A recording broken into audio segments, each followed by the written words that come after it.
योभन्दा पहिलेका गतिविधिको समीक्षा गर्दै वर्तमानमा टिकेर भविष्यमा आफ्नो एक्सन प्लान कार्ययोजना गलत चिजका विरुद्ध निर्मम तरिकाले लड्न आफ्नो कलम मार्फत यो राष्ट्र यो राज्यको चौथो अङ्गको परिचय दिनका लागि र पार्टीलाई जीवन्त तुल्याउनका लागि आफ्नो महत्त्वपूर्ण दिन प्रदान गर्नेछ र नयाँ नेतृत्वको त्यो समय कार्यकाल अवधिभर कुनै पनि त्यस्ता चिजहरूले अन्योन्यता सिर्जना हुने छैन र नैराशा पैदा हुने छैन। त्यो नेतृत्व आओस्। म शुभेच्छाका पुष्पगुच्छासहित हार्दिक सफलताको म शुभकामना व्यक्त गर्न चाहन्छु। र भलै लाग्छ आमाको गर्भबाट जब बच्चा जन्मिन थाल्छ शिर झुकाएर यो धरतीलाई पहिलो किस गर्दै आमाको अङ्गालोमा बेरिन्छ एउटा बच्चा। त्यसैले यो धरतीलाई अथवा यो आमालाई प्रसव पीडाबाट मुक्त गर्नका लागि एउटा बच्चाले शिर झुकाएर यो संसारलाई हेर्न आउने गर्दछ। त्यसो भएको हुनाले त्यो बालबालिकाले आफ्नो बाल्य अवस्था, आफ्नो यौवन अवस्था र युवा अवस्था हुँदै वृद्ध अवस्था कसरी व्यतीत गर्यो भन्ने कुरा त्यसको आफ्नो व्यवहार र त्यसको आफ्नो स्वभाव र त्यसको आफ्नो एक्सन प्लान र भविष्यले बताउने गर्छ र इतिहासले बताउने गर्छ।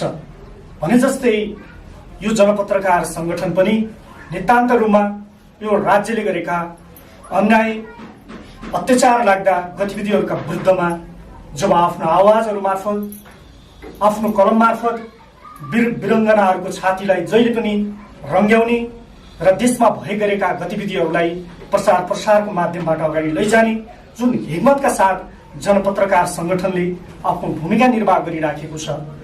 पार्टी र संगठनलाई जीवन्त तुल्याउनका लागि नागरिकहरूका जनजीविकाका सवालहरूलाई जहिले पनि सम्बोधन गर्नका लागि लागिराखेको छ।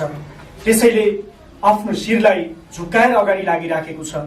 आफ्नो बाल्य अवस्थालाई मजबुत पार्नका लागि अगाडि लागिराखेको छ। आफ्नो यौवन अवस्था युवा अवस्थालाई लागिराखेको छ। यसका लागि हामीले शुभकामनाका दुई शब्द नदिइरहन सक्दैनौँ। त्यसैले नेपाल पत्रकार महासंघ कालीकोटको तर्फबाट जनपत्रकार संगठनको जो जिल्ला सम्मेलन भइराखेको छ यो अवधिमा हामीले यहाँहरूलाई धेरै धेरै अग्रिम बधाईको शुभकामना व्यक्त गर्नुपर्छ। बङ्गलाहरूमा तैरिरहेका चेपागाडाहरूको जिन्दगी बिताइराखेका नारकीय जिन्दगी खच्चरको जस्तो जिन्दगी बिताइराखेर पिठ्यौमा गरुङ्गो भारी बोकेर पसिनाका नदी नालाहरू खलखल्ती बगाउने अहिले पनि गरिब निमुखा र असहाय सीमान्तकृत तथा जोखिममा रहेका वर्गहरूको प्रतिनिधित्व गर्नुपर्ने हाम्रो प्रमुख उद्देश्य हुन्छ। कलमजीवीहरूको प्रमुख उद्देश्य हुन्छ। राजनीतिक कर्मीहरूको प्रमुख एजेन्डा हुन्छ। आर्थिक सांगठनिक राजनीतिक लगायतका विभिन्न विधामा हात व्यवसायीहरूको पनि प्रमुख एजेन्डा हुन्छ समृद्धि र सुख र शान्तिका लागि, न कि ध्वंसका लागि होइन। त्यसैले गर्दा मलाई लाग्छ जब हामीले विदेशका गल्ली गल्लीहरूमा झुठावादका सीता सोरेर आफ्नो देशप्रतिको माया मोह हुँदै विदेशबाट बाकसमा आउने युवाहरूको सपना पूरा गर्न नसकेका कारण अहिले पनि राज्यसँग एक प्रकारको कलम मार्फत हामीले युवाहरूका व्यथा कथा बोल्ने गर्छौँ। वृद्धहरू अहिले पनि वृद्धाश्रममा गएर अहिले पनि वृद्धहरूका थुप्रै एजेन्डाहरू छन् अथवा वृद्धहरूले अपेक्षा गरेका एजेन्डाहरू छन्। त्यसका लागि पनि हामीले बोल्ने गर्छौँ। थुप्रै बेरोजगार युवाहरूका एजेन्डाहरू बोल्ने गर्छौँ। बालबालिकाहरूका एजेन्डा बोल्ने गर्छौँ। त्यसो भएको हुनाले जनपत्रकार संगठनको जिल्ला सम्मेलनले आगामी दिनमा आउने नयाँ नेतृत्व र जिल्ला समितिले पदाधिकारीहरूले त्यो महत्त्वपूर्ण भूमिका निर्वाह गर्नका लागि पार्टीको आस्था र विचार सिद्धान्तबाट कुनै पनि एक हद पछि नहटेर थप मलजल प्राप्त गर्ने गरी आफ्नो महत्त्वपूर्ण भूमिका निर्वाह गर्नुहुनेछ भन्ने स्वच्छ पवित्र मनबाट दुई शब्दको शुभेच्छा व्यक्त गर्न चाहन्छु। र सँगै आदरणीय यहाँ उपस्थित हुनुभएका प्रमुख अतिथि लगायत सम्पूर्ण साथीहरू, यहाँहरूको बिचमा हामीले बोलिरहनुपर्छ जस्तो मलाई लाग्दैन। यस कार्यक्रमका प्रमुख अतिथि मैले अघि पनि भने आफैमा अब एउटा इतिहास हो। एउटा इतिहासबाट गर्विलो इतिहास रचयिता यहाँ आफै पनि हुनुहुन्छ र थुप्रै पार्टीका आफ्ना गतिविधि लगायत जनपत्रकार संगठनले गर्नुपर्ने भूमिकाका विषयमा प्रश्न पार्नुहोला। तर मलाई केही दिन अगाडि नेपाल कम्युनिस्ट पार्टीका सचिवालय सदस्य एवं विदेश विभाग प्रमुख कञ्चनको भनाइलाई मैले अहिले पनि तपाईँहरूको बिचमा सुनाउन चाहन्छु। त्यो भनाइलाई हामीलाई पनि मन छोएको छ। यो व्यवस्थासँगको लडाइँ हो, कुनै व्यक्तिसँगको लडाइँ होइन। र हामीले पनि भन्ने गर्छौँ, म लामो समय जेसिसको अभियन्ता पनि भएँ र अहिले पनि म पत्रकार महासङ्घमा रहेर काम गरिराखेको छु। हामी कुनै पनि व्यक्तिगत सम्बन्धसँग अथवा व्यक्तिसँगको कुनै पनि लडाइँ अथवा कुनै पनि पत्रकारिताको प्रभावकारिता हामी गर्दैनौँ। त्यो व्यक्तिसँग जहिले पनि हामीले भन्ने गर्छौँ, यहाँ व्यक्तिको शासन होइन, यहाँ विधिको शासन हुनुपर्छ। यहाँ पत्रकार महासङ्घमा अथवा भरतराज विश्वको शासन होइन, यहाँ विधिको शासन हुनुपर्छ। पत्रकार आचार संहितामा टिकेर हामीले पत्रकारिताको छविलाई नधमिलाउने गरी आफ्ना महत्त्वपूर्ण भूमिकाहरू निर्वाह गरिनुपर्छ आफ्नो कार्यकालसम्म भन्ने गर्छौँ। त्यसैले गर्दा उहाँले भन्नुभयो यो राज्यसँगको लडाइँ हो, यो व्यवस्थासँगको लडाइँ हो। त्यसैले हामीले सम्झ्यौँ दलाल पुँजीवादी व्यवस्थासँगको लडाइँ हो भन्ने कुरा गर्नुभयो। त्यसैले गर्दाखेरि यहाँ उपस्थित हुनुभएका पत्रकार साथीहरूलाई पनि, जनपत्रकार सङ्गठनका पदाधिकारीज्यूहरूलाई पनि दलाल पुँजीवादी व्यवस्था अथवा यो राज्य व्यवस्था हो या होइन अध्ययन गरेर आफ्नो पत्रकारिता पार्टीका आन्तरिक तथा बाह्य गतिविधिहरूलाई मजबुत पार्नका लागि तपाईँहरू हुनुपर्छ। हामी पवित्र मनबाट भन्छौँ, हामीले भन्ने गर्छौँ, पत्रकार महासङ्घको सदस्य भएर आउनुभयो भने सबैको साझा बन्नुहोला, राख्नुहोला। एउटा सञ्चार उद्यमी हुँदै अथवा पत्रकारिता छापा अथवा सञ्चार माध्यममा कार्यरत हुँदै गर्दा तपाईँहरू एउटा उद्यमी हुनुहोला, आफ्नो व्यवसायमा साझा बन्नुहोला। तर जनपत्रकार सङ्गठन भन्ने बित्तिकै तपाईँले आफ्ना पार्टीका गतिविधिहरूलाई, पार्टीका नेतृत्वले गरेका गतिविधिहरूलाई, पार्टीका नेतृत्वलाई स्थापित गर्ने नै काम कार्य हुन्छ। त्यसैले गर्दाखेरि हामीले यो आह्वानभन्दा पनि तपाईँहरूले बुझिसक्नु भएको छ र पर्सेन्ट पाइसक्नु भएको छ र आगामी दिनमा भर्खरै सरकारसँग 3 बुँदे सहमति गरेर आफ्ना साझा एजेन्डाहरू जनताका जन र मनसँग लिँदै गरेको पार्टीको गतिविधिहरूलाई प्रस्ट्याउने कुरामा तपाईँहरू अगाडि बढ्नुहोला। त्यो बढ्दै गर्दा तपाईँहरूलाई आइपरेका दुविधाहरू, आइपरेका समस्याहरूसँग नेपाल पत्रकार महासङ्घ जहिले पनि तपाईँहरूको साथ दिने, हातमा हात दिएर अगाडि बढ्ने कुरामा कुनै पनि कन्जुसाइ रहने छैन। हामी यो कुरा प्रतिबद्धता व्यक्त गर्न चाहन्छौँ। र अन्ततः यहाँनिर प्रेस चौतारी नेपालका केन्द्रीय सदस्य हुनुहुन्छ, उहाँले पनि आफ्नो पार्टीको सङ्गठनको केन्द्रीय सदस्य भएर बस्नु भएको छ। त्यसो भएको हुनाले कुनै पनि पार्टीका शुभेच्छुक संस्थाहरूले शुभेच्छुक भएर काम गर्न पाउने आफ्नो नैसर्गिक अधिकार हुन्छ। अधिकारभित्रको कामलाई प्रयोग गर्दै गर्दाखेरि हिचकिचाउनु पर्ने, धर्मराउनु पर्ने, पछि हट्नु पर्ने, सुकिला र मुकिलाहरू, चिल्ला गाला भएकाहरूसँग डराउनु पर्ने विषय नै हुँदैन। त्यसो भएको हुनाले गर्दा आफ्नो तर्फबाट यिनै किनेती परेका ओटहरू र चाउरीका गालाहरू र पेटमा डोरी बाँधेका पेटहरूलाई बोकेर सङ्घर्षको मैदानमा उत्रिनुपर्छ। अहिले पनि म तपाईँहरूसँग भनौँ, हामीसँग यो विषयमा विद्रोह हुन्छ, यो विषयमा सङ्घर्ष हुन्छ। जहाँ अन्याय र अत्याचार हुन्छ त्यहाँनिर असन्तुष्टि पैदा हुन्छ र विद्रोह हुन्छ अनि अगाडि बढ्छ। हामीले देखेका छौँ कम्युनिस्ट पार्टीहरूको नेपाली कम्युनिस्ट आन्दोलनमा भए गरेका गतिविधिहरूलाई पनि अध्ययन गरेका छौँ र हामीले अन्य विदेशका विभिन्न मुलुकहरूमा रहेका कम्युनिस्ट पार्टीहरूको इतिहास पनि हामीले बुझेका छौँ। नेपालमा यो अहिले रहेको नेपाल कम्युनिस्ट पार्टीको इतिहासलाई पनि हामीले बुझेका छौँ। त्यसो भएको हुनाले गर्दाखेरि हामीले अध्ययन बिना कुनै पनि हाम्रा काम कार्यहरू अगाडि बढाउँदा अन्यलता र बादलभित्र हराएको काग जस्तो हुन्छौँ। तथापि पनि जनपत्रकार सङ्गठनले पार्टीका आधिकारिक विचारहरू विमर्श गरेर, छलफल गरेर, नेतृत्वसँग कुराकानी गरेर अगाडि बढ्ने कुरामा तपाईँहरू आफ्नो तर्फबाट कुनै पनि कन्जुसाइ गर्नु हुँदैन र राख्नुपर्छ। र त्यसमा लाग्दै गर्दाखेरि कुनै बिल्ला भिरिएर तपाईँहरू हिरासतमा जानुभयो भने हिरासतका चिसा छिडीहरूमा नेपाल पत्रकार महासङ्घ कालीकोटले योभन्दा अगाडि महासङ्घमा नभए पनि गरेको भूमिका र योभन्दा पछाडि महासङ्घमा भए गरेका गतिविधिहरूमा पनि हामी साथ दिन्छौँ भन्ने कुरा तपाईँले रेकर्ड गरेर राख्नु भएको छ। यी आवाजहरू बेला र बखतमा समीक्षा गर्नुहोला, उदाहरणहरू हेर्दै गर्नुहोला, व्यवहारमा काहीँ र ब्रेक हान्दै गर्नुहोला। हामी तपाईँहरूको साथमा छौँ, यो कुरा व्यक्त गर्न चाहन्छु। र अन्ततगत म धेरै कुरा बोल्दिनँ। यहाँ कर्ण हुनुहुन्छ, कर्णभाइ हुनुहुन्छ, रेडियो नयाँ प्रणालीसम्म 3-4 वर्षसम्म काम गर्नुभयो। यहाँ खडक हुनुहुन्छ, रेडियो नयाँ प्रणालीसँग 3-4 वर्ष काम गर्नुभयो। त्यसैले रेडियो नयाँ प्रणालीसँग काम गर्दै गर्दा उहाँहरूकै साथमा थिए। उहाँहरू कस्तो मान्छे हुनुहुन्छ भन्ने कुरा मलाई राम्रोसँग थाहा छ। त्यसो भएको हुनाले गर्दाखेरि अहिले जनपत्रकार सङ्गठनमा पनि उहाँहरूले नेतृत्व गरेर अगाडि बढिराख्नु भएको छ। उहाँहरूले कुनै पनि हालतमा वर्ग विरोधीहरूले हाम्रो छातीमा बुट लाठी वर्षाए पनि, हाम्रो शिर झुकाउनका लागि खुकुरीको धार गर्दनमा राखे पनि उहाँहरू पछि हट्नुहुँदैन भन्ने कुरामा मैले विश्वास गरेको छु। त्यसो भएको हुनाले गर्दाखेरि आफ्नो सङ्गठनलाई मजबुत गरेर अगाडि लैजाने कुरामा कुनै पनि तागतले पन्छाएर अथवा कुनै पनि बर्खाको भेलबारीले बगाएर समुद्रमा लैजाँदै गर्दाखेरि पनि तपाईँहरू पौडी हानेर छाल पुग्न सक्ने तपाईँहरूसँग आँट छ। तपाईँहरू त्यो तरिका लाग्नुहुनेछ भन्ने कुरा म विश्वास व्यक्त गर्न चाहन्छु। र नेतृत्व हुनुहुन्छ यहाँ, जिल्ला सेक्रेटरी हुनुहुन्छ, आफैमा मैले अघिदेखि बहुत प्रशंसा गरेँ, प्रशंसा साँच्चीकै गरेको हुँ।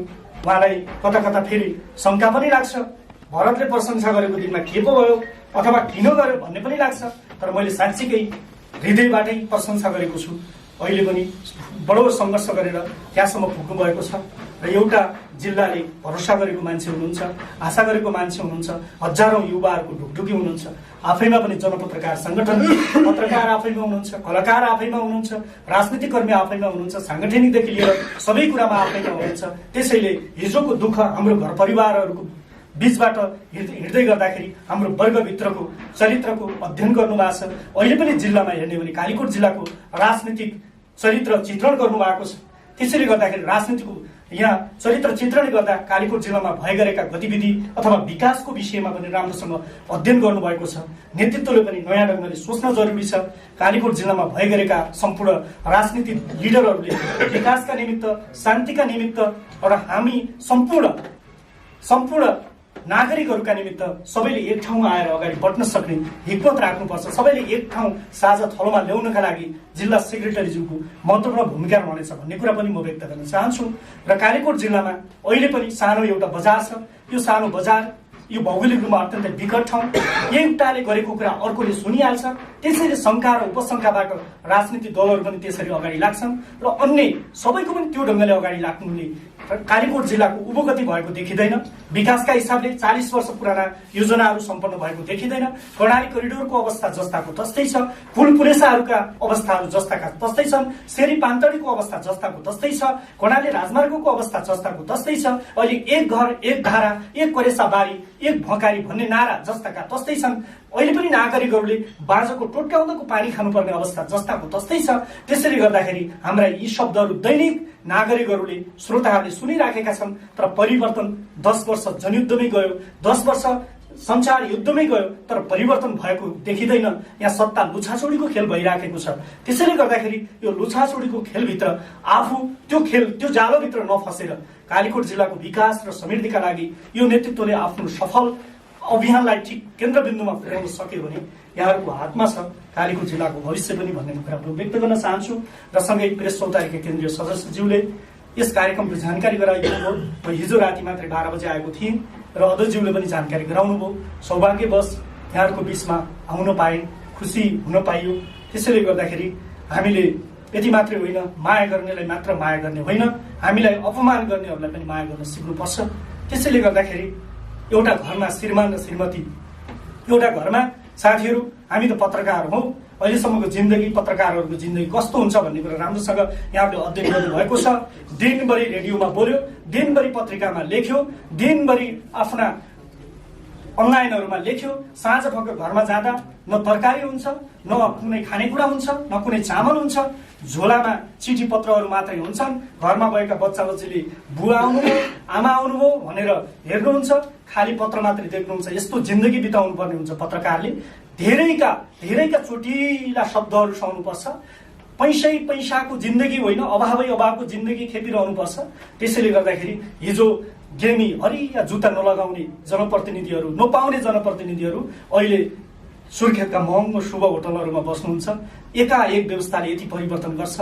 अहिले पनि मलाई लाग्यो कालीकोट जिल्लाका सबै पत्रकार साथीहरू, अन्य पत्रकार सङ्गठनका पनि साथीहरू जम्मा गर्ने हो भने सबैभन्दा चाउरी परेका गालाहरू यहाँ मैले फेला पारेको छु, साँचो कुरा। त्यसैले गर्दाखेरि पनि यो अवस्थाबाट हाम्रा जिन्दगी अगाडि बढेका छन्। तपाईँहरू पनि हामी आउनुपर्छ। यहाँ पनि केही अलिकति बजारबाट आएको कोही अनुहार छ भने फरक छ जस्तो मलाई लाग्छ। तलतिरबाट आएको अलिकति आमा र बुवासँग रमाएको फरक छ जस्तो लाग्छ। त्यसैले यो ठाउँबाट तपाईँहरूले आफ्नो सङ्गठनको भूमिका अगाडि बढाउँदै हुनुहुन्छ, महत्त्वपूर्ण भूमिका अगाडि बढाउनु होला भन्ने कुरा म व्यक्त गर्न चाहन्छु। मैले अलिकति बढी नै समय लिएँ, समय लिएकोमा म क्षमा याचना पनि गर्न चाहन्छु र हिजोदेखि बोल्ने बानी यो युद्धकालमा पनि बोलेको बानी है रेकर्ड भएको छ तपाईँहरूको क्यामेराले मोबाइलले रेकर्ड गरेको छ युद्धमा पनि बोल्ने बानी फेरि आयो सञ्चारको क्षेत्रमा लाग्यो त्यहाँ पनि बोल्ने बानी अहिले फेरि अत्यन्तै विद्रोही कालो मुसो दल्ने पार्टी भ्रष्टाचारीहरूलाई लखेड्ने पार्टी सम्पत्ति कुम्ल्याउनेहरूलाई लखेड्ने पार्टीको कार्यक्रममा आउँदा 2-4 शब्द बोल्नै पर्छ मलाई लाग्छ यो पार्टीको परिचय अघि पनि हाम्रो सल्लाहकारले दिनुभयो कि त पत्रकारले एजेन्डा उठाउँछन् कि त हामी उठाउँछौँ त्यसैले मैले अघि पनि भने यो पार्टी त्यो अवस्थामा नभासियोस् दलालहरूका पन्जाब सेक्रेटरीकै अगाडि तपाईँको एकाएक गाडी घोडा श्री सम्पत्ति घर घडेरी कहाँबाट भयो सेक्रेटरी भन्ने अवस्था सिर्जना नहोस् यो क्यामेरा मलाई फर्की भने नहुने भन्ने छैन नहुने भन्ने पनि छैन म काट्नेले हात चाट्छ यो कुरा स्वाभाविक हो हामीले सबैले स्वीकारेको विषय तथापि एउटा कुरो यो होइन कि रातारात एकैचोटि परिवर्तन हुनु 64 सालदेखि पत्रकारिता क्षेत्रमा काम लागेको छ भरतराज विष्टको जस्ताको जस्तै जिन्दगी अरू पत्रकारहरूको एकाएक के हो जनपत्रकार सङ्गठनको प्रश्न रह्यो भोलि बिहानै पत्रकार सम्मेलन जनपत्रकार सङ्गठनमा पत्रकारहरूको अब घर घरेडी पत्रकारहरूको श्री सम्पत्ति खोज तलास जनपत्रकार सङ्गठन कसरी परिवर्तन भए एकाएक नेताहरू यस्ता कार्यहरूमा यहाँहरूको मन चाहिँ रहनेछ त्यसैले आफू आफ्ना कुरा बिर्सिएला ट्यापु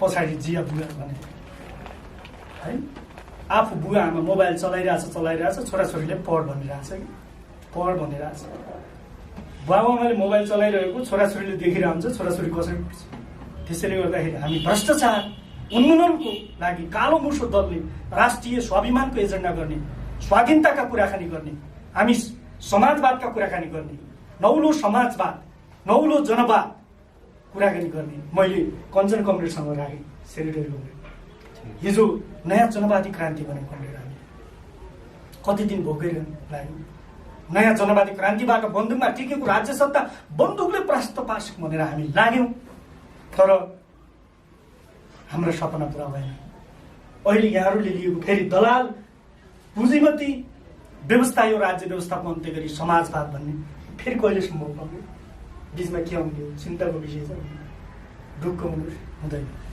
उनी ढुक्क त हिजो होइन लालदोजले पनि भन्नुभयो अरूले पनि भन्नुभयो अरू हामीलाई सिकाउने रणदीप कमरेडले पनि भन्नुभयो त्यसैले गर्दाखेरि मैले अघि भने राजनीति भनेको विश्वासका लागि विश्वास जित्नेहरूले राजनीति गर्ने खुरापातीहरूले राजनीति गरेका है खुरापाती गरेर नेतृत्वमा जाने नेतृत्वमा गइसकेपछि बदनाम काम गर्ने पार्टी र सङ्गठनलाई धोका दिने धोकेबाजहरू समयमै चिन्नु